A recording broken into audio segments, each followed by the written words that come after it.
আমার সারা দেহ খেয়ে গো মাটি, ও শুধু চোখ দুটো মাটি খেয়েও না। আমি মরে গেলেও তারে দেখার স্বাদ মিটবে না গো, মিটবে না।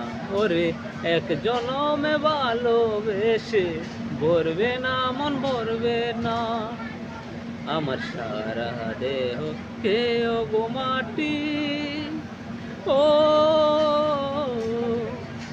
ওরে এই না ভুবন ছাড়তে হবে 2 দিন আগে পরে।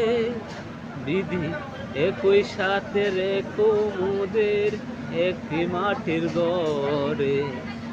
ওরে এই না ভুবন ছাড়তে হবে 2 দিন আগে পরে। দিদি একই সাথে রেখো